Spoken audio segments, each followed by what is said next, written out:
Alrighty. How you doing there, Spencer? I'm almost dead, but other than that, I'm fine. I'm feeling okay. Last night I didn't feel it, though. It was one of those nights where I made a fine martini and I didn't even finish it. It's rare that I dump a drink in the sink. Yeah, even the terrible ones. Yeah, that I don't know what came over me. I had a fine gin. Was it like too sugary or?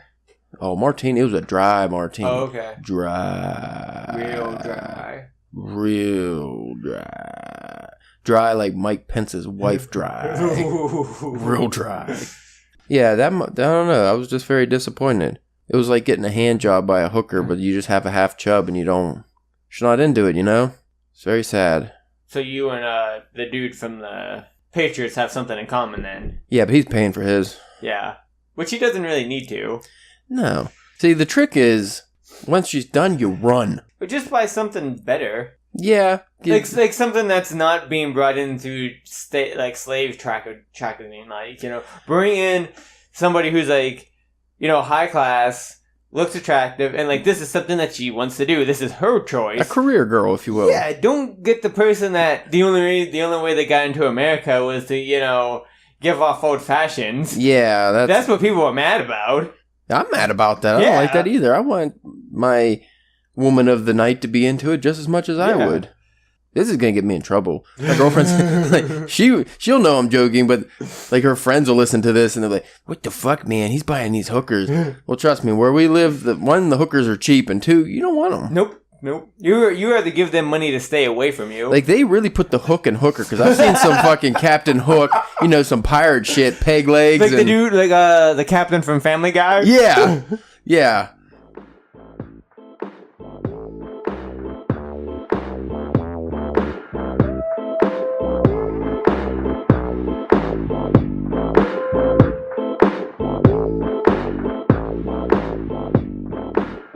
Hey, how's everybody doing today?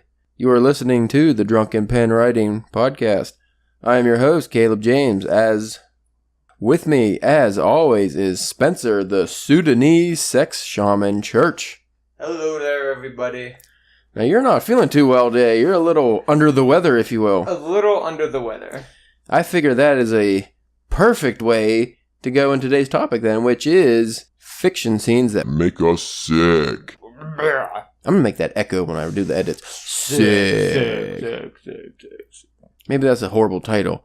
Fiction scenes that make us sick. But yeah, we figured we'd go over some of the disgusting, gory, raunchy, and adult-themed scenes in fiction that we've read and some that we haven't read. I'm trying to think of some of my personal favorites. Just to get into it, I think we should go over, I don't know if you read it yet, but Guts from Chuck Palahniuk?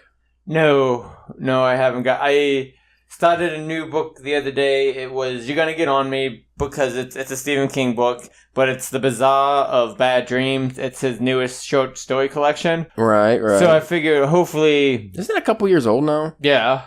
Yeah, it's like, I think it was like 2015 or 16, something like that. I'm sure we'll be bringing up Mr. King quite a bit on this topic. Yeah. So I figured just with like, hopefully with it, because there's like 20 short stories within like 500 pages, so none of them are too long, like just kind of looking through, and I figured we might not want to talk about it, but the kind of future thing that we're working on, I figured this might be, right. It might help along with that, maybe, It'd be a good idea, maybe give you some formatting ideas. Is his story, are they like intertwined or is it just individual stories? From what I can tell, these ones are probably just all individual. Because like the Chuck Palahniuk, the Guts is in the Haunted story collection. And that story collection is a bunch of short stories that like intertwine to make a overall narrative, which is kind of cool. I like the way that I was thinking about doing a short story collection like that sometime. But one thing that he does, and he's done this before on his short story collections, that either at the beginning of the story or the end of the story, he'll have a couple paragraphs just kind of talking about like where he came up with the idea, like, and just like that kind of stuff, which I always like getting a little behind the scenes. Yeah, that's always cool. But anyway, yeah, what the fuck were we talking about now? Butt sex?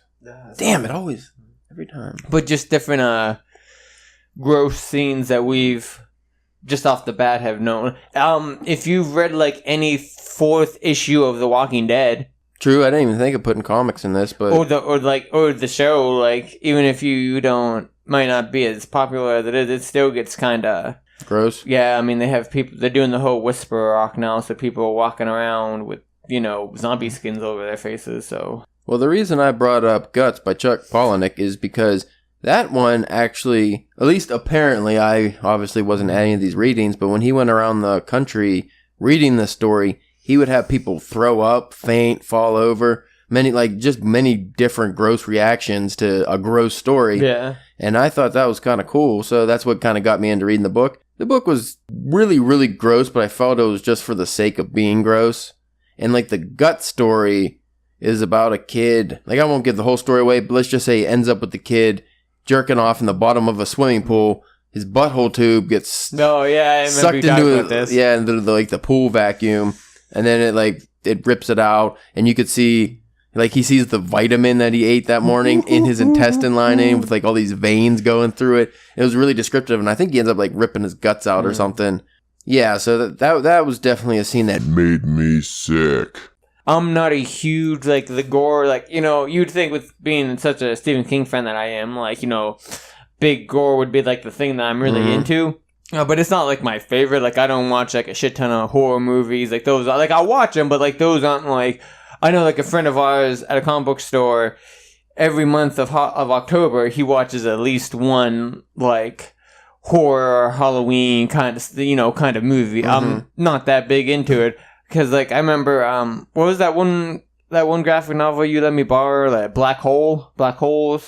Yeah, Black Hole. That was. And I stopped, halfway through. I was like, this is getting too weird. That wasn't even really gory, but it was gross. Yeah, and it was just, like I said, super weird. And I just, I don't want any more of this. It's taking me way too long. I don't think I'm ever going to finish this. Here you go, Caleb. Take it back. See, I'm a gore fan. I love gory movies, horror movies, gore books, Gory scenes are great, but I find they have to be not just done right, but in the right setting. Because you can if you just throw a gore scene, an overly gory scene into your book, it could be really effective, or it could take away from the whole book. It just, the context of it has to be right.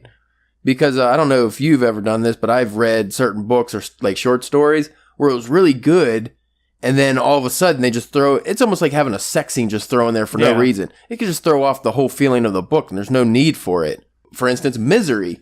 When she breaks his ankles, she hobbles him.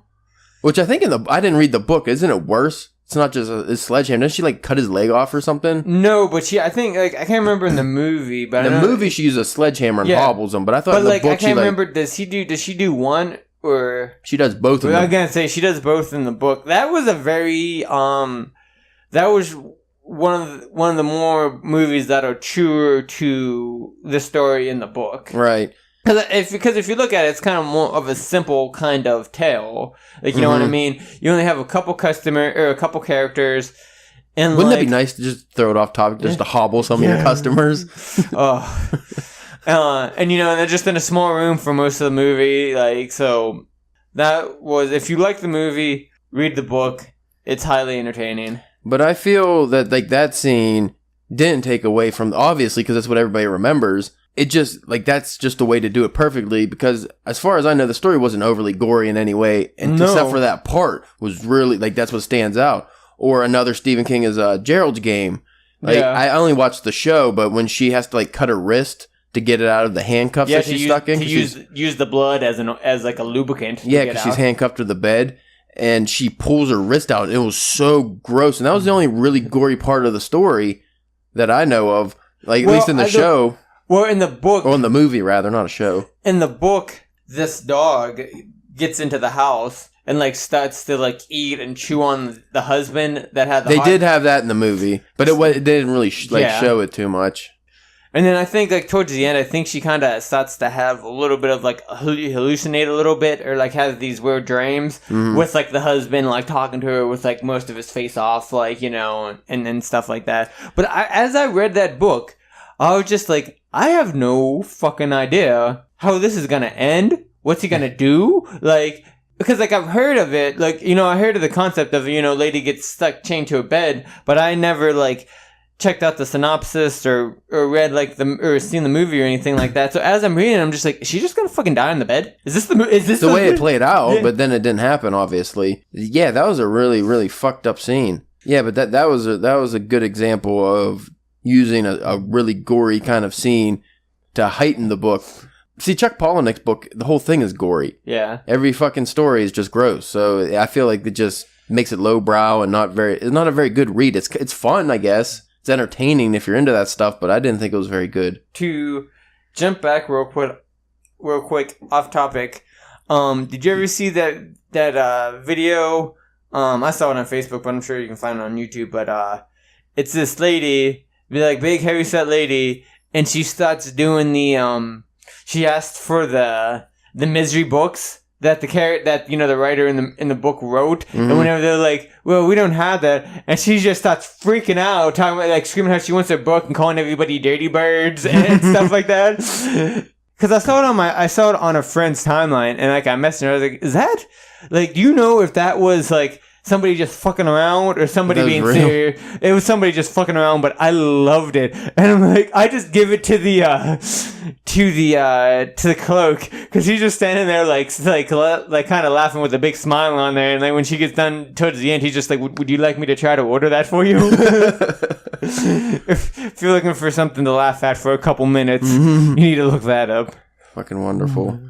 We might as well just stick with Stephen King for the first part of this, because I kind of see a pattern here. He seems to throw at least one scene like that into most of his books. Like Pet Sematary had the kid getting hit by the truck. Yeah. And then, like Gage, and that was kind of...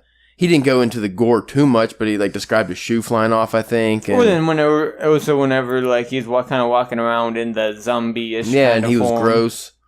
And then and digging up his grave. Well, I'm sure take him to the Well, I'm sure the scenes with Zelda were pretty gross too. In that, yeah, more of a body horror kind of feel to it. He has a couple scenes in The Shining that really stick out.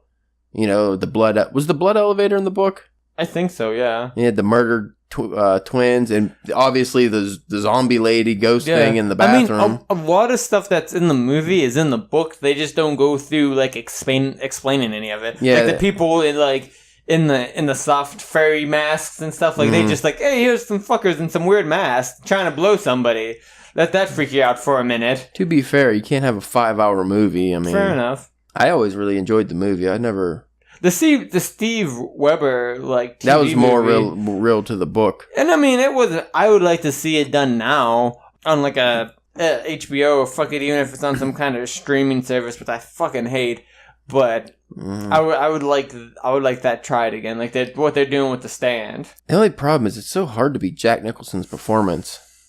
I was watching a video yesterday on YouTube of him prepping for the axe in the door scene. Yeah. He was fucking out of his mind. He literally was Jack Torrance going crazy.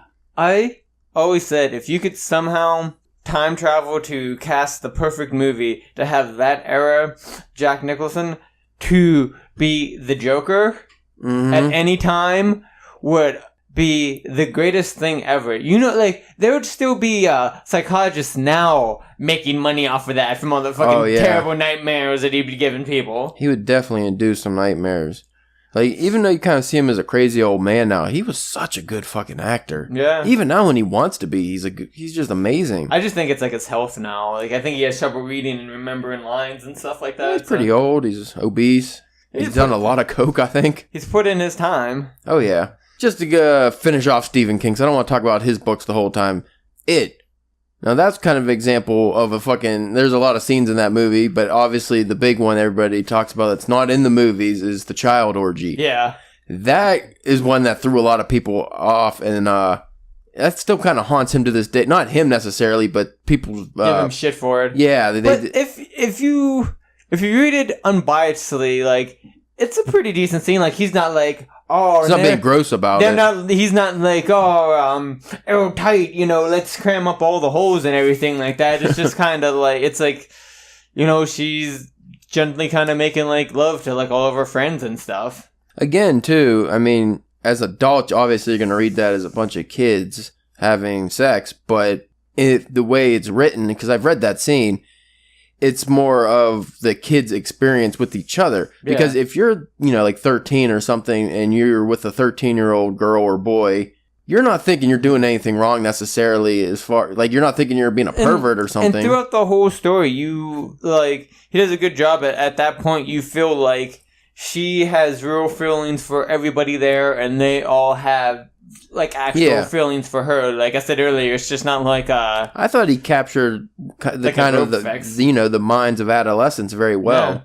Of just like kind of that feeling you have in school where you might like somebody and they might like you, but you don't know how to express it because you're not old enough necessarily. Nobody knows how. He does a real good job with his kid characters. Yeah, and then also with that scene, you have they went through such a traumatic experience. So that's kind of like them growing up. Yeah. And then he just put it, the way they do it, they grow up together, sort of. Are you going to tackle trying to read that before the second movie comes out? Absolutely not. Oh, come on. I have too much to read, Spencer. You got a couple months, I think, right? Yeah, but then when I want to read Pet Sematary, because that's coming out. True. Pet Sematary, you can read in like a week. It's not that big. It's not 12,000 pages or anything. No. That's good. And like the one that I have, so like if you want me to borrow it from me again, it's like an old library edition. So it's like, it's almost about the same size as Carrie, almost a little bit bigger. That's not too bad. I started reading a new book yesterday.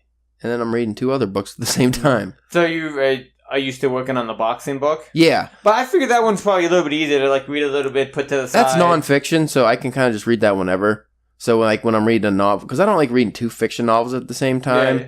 It's just because sometimes you end up reading one way longer than the other one. So you really get into one, so you read it the whole day or something, and then you're like, oh shit, I'm ignoring the other one. But nonfiction, that's a completely different thing. Yeah. So it has a good balance. Alright, so as we were saying, we could go on. This could be just nothing but a Stephen King episode, but we should try to check out. We can go to Joe Hill. Joe Hill, he's got some shit. Because I remember Joe Hill and Stephen King, that Into the Tall Grass ebook. I never got a chance to read it because it's an ebook. There's a fucking scene in there where the chick has a miscarriage, I think, and they're eating the baby. Ooh. It's really gross. Like, who's eating the baby? The mom and the brothers or something. I don't remember. I read that a couple years ago. So is the tall grass supposed to be like the sticks? They just go into this tall grass and they can't find their way out. You have to read it, man. It's like you read in an hour or something. Yeah. It's really gross, but it's good. What scenes make you sick? Not Stephen King related, if preferably. I know, going back to people we talked about, but Chuck Palahniuk, I read his Survivor book. And there was some kind of weird, gross, because it deals with, somebody surviving, a cult. Mm-hmm. And so there's, a lot of mass killings and weird, sex things going on and stuff. And then, I didn't read it, but I watched his movie, Sex? Is that what it is? With Sam Rockwell, when he's, a sex addict? I think so, something like that. Is it just called Sex? I can't remember. I'm not sure. But, I watched that, and that seemed just if... Not necessarily girl-wise, but, sexual contact-wise, there was some kind of, he'd be banging, a real ugly chick, Mm-hmm. So I could imagine, in the book, it'd get way more into it, yeah. I'd probably have to go back more to my, my stacks of comics that I've read, we've met at conventions, a while ago, this guy, Derek Manning, he does a good, horror story. He has demons and monsters. He does, a lot of Cthulhu-type stuff, too. Yeah. And some people get, bludgeoned to death and cut open by, a demon sword and all that fun stuff. You talk for a minute. Let me simulate on. Because, like I said, you're more of the horror guy. Yeah, but I don't really... I'm trying to think of, horror novels I read that really stand out, but... Goosebumps. I brought up this article from Huffington Post. This is more of the goriest scenes. Because I've read some scenes in novels that aren't gore that kind of make you feel ill. A lot of times it'll be an incest or some kind of an abortion thing, or just there's always those fucking hot topics that are the taboo subjects that are still around, rape, things like that. So, and the trick is to use that in a way that it doesn't feel forced. See, but I feel like any of the books I've read that those kind of scenes stand out weren't forced. They didn't make me sick because they were done well. Because we went with Stephen King, but again, most of the scenes were done very well. Yeah. Like, they fit the book and they added to the story. But I'm trying to think of ones that make you sick and take you out of the book. You just don't want to read it anymore. But on this list is just the goriest scenes. They start off with Red Dragon. I don't know if you ever read that. It's like the Hannibal... I've only watched the movies. Those are one of those things where I'm just like, oh, that's something I should get into. And like anytime I'm at a bookstore or online order and stuff, it's just, it never crosses my mind to get. Well, the example they used from that, was that the movie where he makes the guy eat his own brains? Or is that one of the other? I know the guy that, not Dustin Hoffman. It was Ray Liotta, I think, that eat his own brains. You're talking about Anthony Hopkins. No, the one guy who got ate by all the pigs, who died by... I don't remember. It's been so long since I've seen it. Who, died from a heroin overdose a couple years ago. Big white guy, good Philip Seymour Hoffman? Yeah. I think he got eaten by pigs in that first movie. Well, the scene they After use... After having him sold to, like, a chair and shit like that. Yeah, that's the scene they bring up. Well, I don't know if this is the same scene. They, somebody super... I don't know if it's against Buffalo Bill here. But one of the characters gets super glued to a wheelchair, set on fire, and rolled down a hill. Yep, that's it. That doesn't seem that revolting to me. I mean, it's gross. But the way they do it. Is it really graphic? And you just have Seymour Hoffman just... just this fire scream. Here's, again, going back to Misery, the scene in the book actually did. She cut his leg off with an axe at the ankle and then cauterized it with his stump with a blowtorch. That's worse than the movie, I think. But I don't know. There's something about that scene in the movie with the hammer, with just his ankles bend. I feel like at least an axe would probably be like a somewhat clean chop. Yeah. But just have your ankle broken beyond repair. And just is freaking out. It was great. It was fucking horrible. This is one that affected me when I was a child and pissed me off. It did take me out of the story. The death of Piggy and Lord of the Flies. For those, well, I think everybody's fucking heard or read Lord of the Flies for the most part. You know, you got the kids that are stranded on the island after like a crash or something. The one kid, Piggy, he has the glasses, and the other tribe wants his glasses because they used it for fire or something, and they end up fucking hitting him in the head with a rock. See, this fucking again, one of these articles, they don't even go into it. What's the point? They just said he got hit by a massive boulder falling off a mountain. I don't know if it in the novel's the same way as in the movie, but in the movie, I think they throw the rock at him or like push it on him, and it just cracks his head with this sickening thump, and I think his brains leak out or something. Like they meant to kill him. It wasn't an accident. It was 100% murder, and he was one of the more not just likable characters, but he was like the most innocent of the characters because he was kind of like your portly. Yeah, he'd be the kid that gets bullied, and then they end up fucking murdering him. Oh, Rosemary's Baby. I've seen the movie. I never read the book. There's a lot of horror movies that I should probably read the books. Probably be a lot better. Maybe we'll make that the goal next year. Like after the summer, leading up to the Halloween, start reading a bunch of like horror movies or like the books that are based off of the movies that are based off the books. We read the original books. Yeah. Well, this one they go off the window scene. I think it's probably where the lady hangs herself. See, again, I don't think that was too gory. So maybe she, like, hanged herself out of a window or something. Or she jumped. I forget what it was. She was like, oh, Damien, I love you, or something. And she, like, jumps and snaps her neck. Well, that was 100% shit list. As always, Huffington Post, you fucking disappointed me. Who writes for Huffington Post? I want to get a job there. You can just write anything. You probably could. They don't research anything, apparently. You know what? Fake news. Fake news. Fake news. Every website is fake news, including DPW. Bum, bum, bum, bum. But since we write fiction, it's supposed to be fake. Yeah. If it's real. If you read some of our stories at www.drunkenpenwriting.com, if you read some of our stories and you go, man, that's really outlandish, but it turned out to be true, we'd probably have to go to a psych ward or something. Like, we're murderers. Which we're not, right? We're not. Not that I can remember. I don't think we've ever killed anybody illegally. Yeah. It's always for a reason, right? Yeah. Have you ever written a scene that you felt you might have gone too far?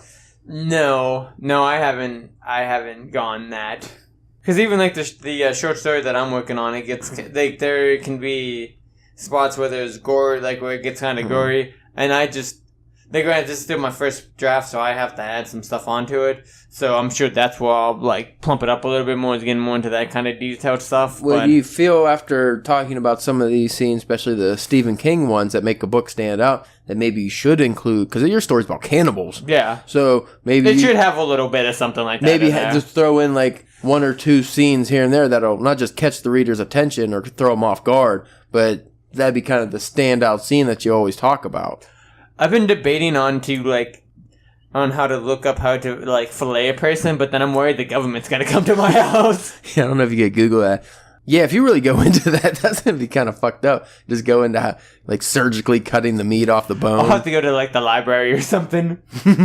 If you find a book at the library like that, let me know. Just use the computer at the library. Oh, I don't even know if the library has books anymore. I know the W&J library doesn't. Oh, no books? No, I deliver there, and they have some books, but like because I used to go there when I was a kid to the city library, because it was just way cooler in there. It's college kids. Did they let you check stuff out even though that you wasn't a... No, I just read them in there. But they had like just shelves and shelves of books. They even had like a fucking antique book collection in the basement, like a special kind of glass room. It was really cool.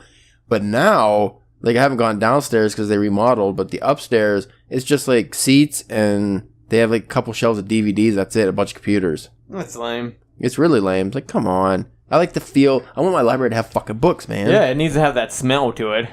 Yeah, that musky old fart smell of a library. And you don't need to have book smell. And if it's supposed to be quiet, you don't want that click click click click click click click click click click click click click click click click sound, or like, Yeah. You want that whoosh sound of a page turning. Whoosh. And then maybe because the paper cut your finger. Yeah. That makes sense. Because I turn my pages so vigorously, I've had that happen a couple times on those fucking those books? Those books that use that real thick, like meaty paper because they're trying to make the book look fatter. I hate that paper. Because it normally gets caught right by the nail or something. That's why it cuts like. Because that paper always seems like you are skipping a page. It always feels like pages are stuck together. Yeah, you always got to kind of like rub it. But it's not stuck together. It's just one fat page. It's stupid.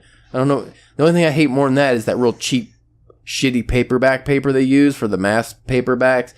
They're still $15 for the fucking paperback, but it's like that. You turn it and it rips immediately. What I like about Joe Hill for his Nosferatu, which is coming to AMC. I need to read that too. The hardback is cool because the pages are like these old rough pages where they don't line up properly, and like some stick out farther than the other. Like it looks like an old book. Mm-hmm. It was so cool that I was just like, I can't read this. I have to go and buy like a $7 or $8 like paperback because I don't want to fuck this up while I like take it to work to read or something like that. Well, that's why I got that cool edition of Dune. I didn't read that one. I got a shitty paperback and read that instead. Because I don't want to ruin the nice copy. No. That looks good on the bookshelf. Because if you have a paperback looks cool if it's all beaten up and the spine's a little worn and the ears of the pages are folded a little bit. It's like a pair of good work shoes. Yeah. It's supposed to be worn in. It's supposed to have use. If it's nothing worse looking than a shiny brand new paperback, it's not right. Like I just want to go through the bookshelves and just start bending them, things like twisting them, dog ear into the pages. That's like some reason sometimes I like going to used bookstores and things like that because they got that old. And those books you can buy for like 50 cents. Going back on topic. Why? I don't know. I think I've written a few scenes in my day where I kind of end up pulling back on the reins a little because I thought I was going too far into either gore or like just the scene was it just whatever I was doing was unnecessary, not for the scene to make it didn't make it better. But that's one thing it takes a while to learn as a upcoming writer, and I feel like some writers never learn that. Even if they make it, they still have that where they just write scenes into their book that are unnecessary and drag the whole thing down. Yep. Yeah, unwanted scenes can be a real killer for a story. Like a Chuck Palahniuk who decides that he wants to throw a fucking masturbation scene every couple chapters. Dude, come on now. You don't need more than one. You probably don't even need the one. Gloss over it. You don't have to describe it in detail. But he just went on just and be like, on. There was a bukkake, not a bukkake, but a bukkake. Bukkake. Oh, the bukkake. Should do an episode about bukkake. Do you ever think about like the people that you know when they listen to the episodes and they hear the things they say, like, what, like, do you think they laugh at it, or you think they're like, what's the fuck? What? I'm related to him. I wonder if my mom listens to it. Well, I know my mom doesn't listen to it, and I'm okay with that. It's probably a good thing. Yeah. But my mom follows the Facebook page. You know, old people like the Facebook like and comment on that shit. So, yeah, that kind of worries me. I don't know. I don't give a shit. No, I mean, it's not like something that affects the way that I do a story or talk on the podcast. This is something I always kind of feel like sometimes whenever we go like real down the rabbit hole of grossness and depravity, like the 50 Shades of Brown episode, like yeah, that episode went downhill. Which nobody should be offended of because we took most of that from a published book. Yeah, that was out on the market and people have seen the movies. Yeah, I've always thought about that too. I mean, I don't really think about it too much, but sometimes I'll write a story and I'm kind of thinking of my audience reading it as just a bunch of strangers. Yeah. Not realizing that, hey, a bunch of people I know are going to read this. And they're going to think I'm fucking weird. Just get a random text out of nowhere like, what the fuck, dude? The one good thing about being a writer, which a lot of people find is a negative, but I don't, is most of the time your friends and family don't read your work. Yeah. Like a lot of people that are supposed to, like the ones you think would care the most, they don't give a shit. Or they'll like fake it, but then you'll ask them, well, what scene did you like? Oh, the guy with the hat. Or just even if it's not even that they don't want to, it's just that normally in family, you get like a person who's like, they like reading or writing or something like that.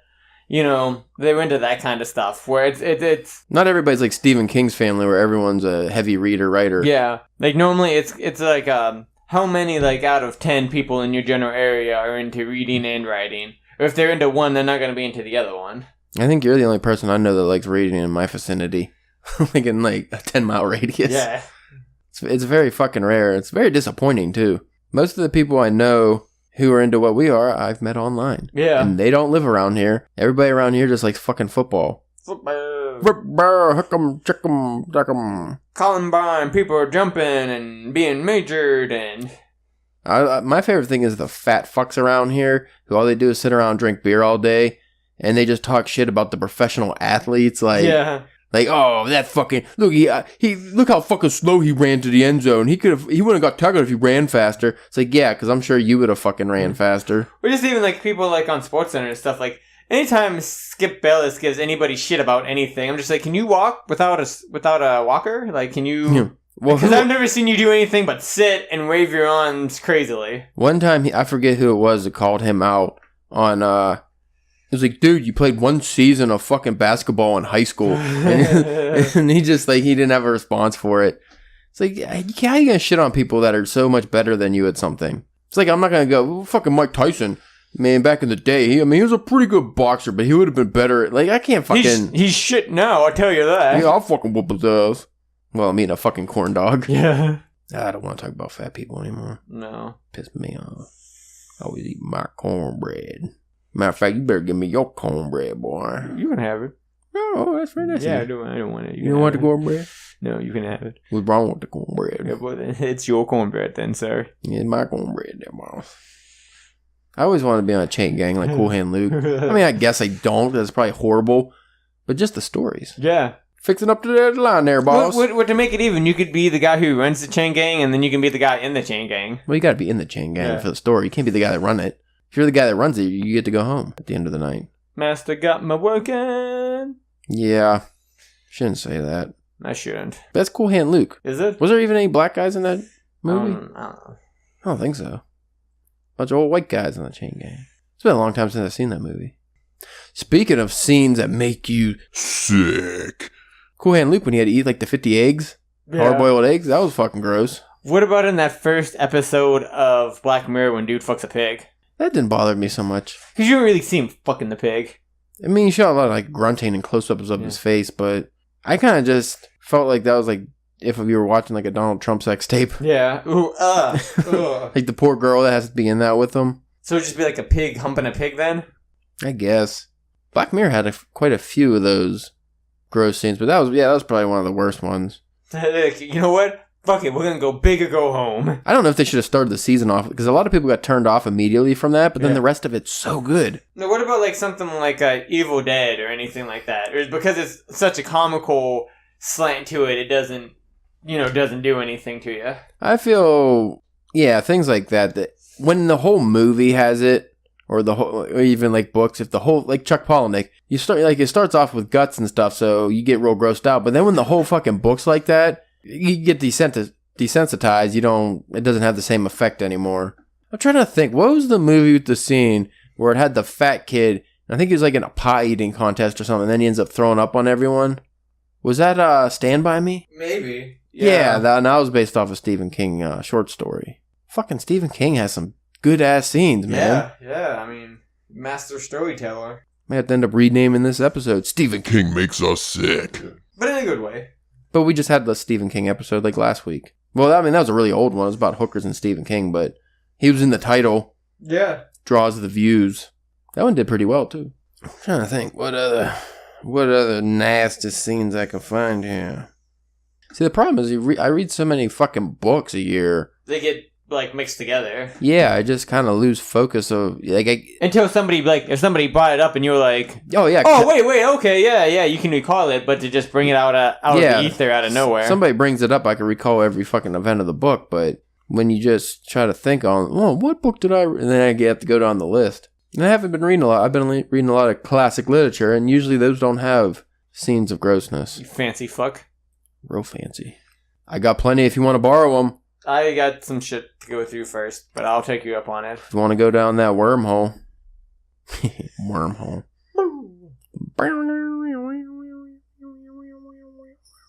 We need to get how do you say that word? Didgeridoo. Oh, yeah. Oh, man. What we need is a young Jamie. A young Jamie? Yeah, we need one of those. What we need is a third guy to sit on that side of the table. So when we just don't feel like talking, he could just go on. Yeah, give somebody a minute to look something up or you know. Yeah, that'd be nice. I told my brother, even if he doesn't want to be on the podcast, he could just sit off to the side and just be the Jamie. Yeah. Just fucking look shit up. We could use it. So, sir, what makes a scene sick in your book? I think it's more to, like, we brushed up on it earlier, whenever it's just... Seems like it's too much and doesn't serve. It's just out of place. Just out of place. Going in unnecessary amount of detail to where, like, he sliced his head off in one clean swoop can cover it to other than, like, I could feel the weight on the blade as I sliced through his neck collar and hold the bone. Sawing through the bone. And yeah. Again, it's what kind of story you're writing, but if you're throwing that into, say you're writing an action adventure story or a fantasy story, and you have a sword fight or something, and you can end it with just, like you said, the quick swoop slices the head off, or you could end it with any sawing and the blood spurting. Well, that doesn't fucking fit the story at all. Nope. Because you have to think about your audience, too. So if you're writing, say, a fantasy story, are the people who are reading that wanting gore? Probably not. I wouldn't think so. It'd be very rare. Or, like, if you're writing a romance story, and then you throw in, like, a fucking overly... graphic domestic violence scene or something, that might not touch the right nerves because people aren't going into that genre necessarily wanting to read something like that. Talking about things slapping into other things. That's when you hit the erotic zone. The stench of stuff. I don't ever want to hear the word stench in a lovemaking scene. You could smell her from 3 doors down. Ooh. Stench, odor. I would go and say the word moist probably wouldn't be good. You just have a thing against moist. I don't mind moist. I just don't think it's good in sex scenes. Yeah. Because they always want to say moist loins, and that sounds... I don't know. It sounds like lamb chops cooking or something. What about moisty? Moisty? Yeah, like it's not fully moist yet. It's on its way to be moist. I don't know. That's too close to musty to me. I can see that. That's on musty's doorstep. So you don't want musty either. Preferably not. I mean, I opened her legs and there a whiff of must filled the room air. A whiff of butt funk. No, I don't want to. I don't think in romance novels you should go into the scent too much, at least during the sex scene. You could say she smells like vanilla or he smells like, I don't know, citrus or something, but you don't have to go beyond that. You don't have to describe this. Here's what grosses me out. Because I've read this in non-romance, because I don't really read romance, but I've read this in sex scenes and stuff, where they talk about the taste and smell of someone's sweat. That always fucking grosses me out. Because I don't want to taste somebody's sweat. Because I've tasted, like, working out or during practice or something, I've like had sweat that ran into my mouth. Salty. And it doesn't taste good. Like, no, I don't want to like, oh, he kissed her, supple thighs and the salty sweat. Like, ew, that's fucking gross. What you need to do to put yourself out there whenever this fuck book you're writing, it needs to be the first ever scratch and sniff fuck book. You know how you do that, right? You have to have a team on the production line, right? Yeah. Preferably print to order because that makes it a little easier, print on demand. And you just have like some fat guy with a really greasy ass. Just every time, have a little catalog of what page the sex scene's on. And his job is when that scene comes down the conveyor belt, he just does a quick swipe of the old BH, smears it on the page, and there you go. So you scratch and sniff. I like it. I don't. That sounds terrible. We could get some people to buy that at a convention. Oh, for sure. I mean, I'd probably buy it for the novelty. That's another thing we have to do. We gotta line up some convention gigs once we get some books published. Yeah. I don't know if you've seen, but I changed all the licensing and terms of service on the website, so now we can officially sell stuff if we want. Ooh, cool. Yeah, we'll get around because I did all the legal mumbo jumbo. It will be though to like if we do that to go to a convention, just sit at that table for like 3 days other than walk around. Honestly, I don't even really care too much about selling the stuff. I just kind of want to sit at the convention and just bullshit with people. I think that would be fun. And obviously just have a bunch of books, cool DPW logo on it. I'm sure if you get there early enough, you could probably check out the other vendors if there was anything you wanted. Yeah, especially if there's two of us. One could just go walk around. The problem is the fucking conventions around here suck. Like, you're not going to sell shit at Steel City. No. Like, actual books. You're lucky if you can sell back issues at Steel City. Yeah. You might have a little better luck at Three Rivers Con. Maybe one of those Pulp Fiction cons, if you can consider your book that. I don't know how that works. We probably have to put out more of a magazine for that. Which I'd be down with, because that'd be easier to print. Yeah, we've talked about a magazine before. Mm-hmm. I also, at one point in time, would like to actually publish, even if it's just like a 1-issue, 30-page, like, comic. That'd be cool. I think that'd just be a cool thing to do. Hard part of that is just getting all the art together. Yeah. Because, like, I can do Photoshop and stuff, but I've never put together comic panels, like, digitally. So that'd be kind of difficult. Unless we just drew them out and then just photocopied them or something. But I don't want like something that's going to end up looking shitty. Yeah. What's the point of going to all the effort if it's going to be shitty? You want something with good quality. Yeah. Yeah, that's a fucking endeavor. We probably have to take a break from the website to do that one. Yeah. Or at least if we maybe publish it digitally on the website first and then... Could do that. And then get it and be like, hey, if you like this, now you can buy like a hard... like an actual physical copy. Correct. Well, I think we... talk that subject right into the fucking ground, as we do with every other subject. I think we did. I think it was definitely better than last.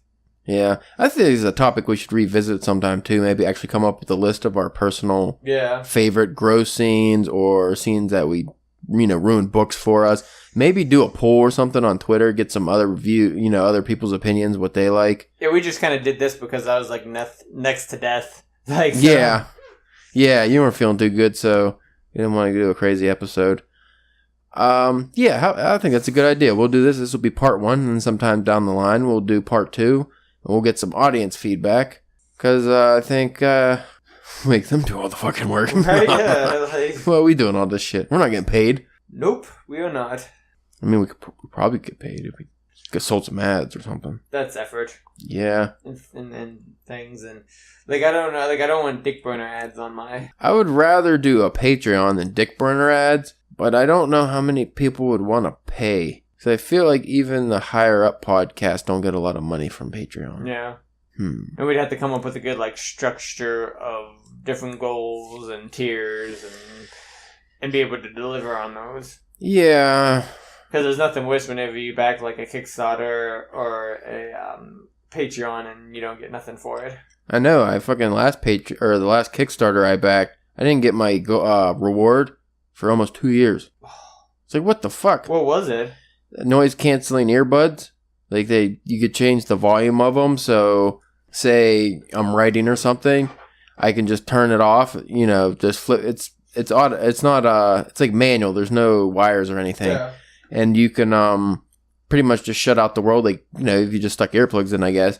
But then say you're on at a concert or something, and you just don't want it really, really loud, like you're at a concert, but you don't want to turn, the volume all the way off. You just go kind of mid-range, so it just makes it more bearable. Oh, that's kind of a cool idea. Yeah, they work pretty cool, but I waited fucking 2 years for the motherfuckers. Well, We love you guys. Yeah, we need to spread the love more. DPW readers, we love you. No. The precious. The precious. But if you guys have any ideas for this topic, let us know. We'll eventually do a poll or something on Twitter. Or any other topic. Any other topic too. Again, we would like you to do as much work as possible. Right. And I would love to hear your guys' like the scenes that you think are the most disgusting. If I get on the ball tonight, I'll do. Maybe on my just personal Twitter, I'll ask. Yeah. Just because I get more fucking interaction on that one that I don't even give a shit about than the DPW one. Because the DPW one, I think because it's not an actual person they're seeing. So, anyway, you guys have a wonderful morning, evening, afternoon, whatever it may be. Good night. See you later.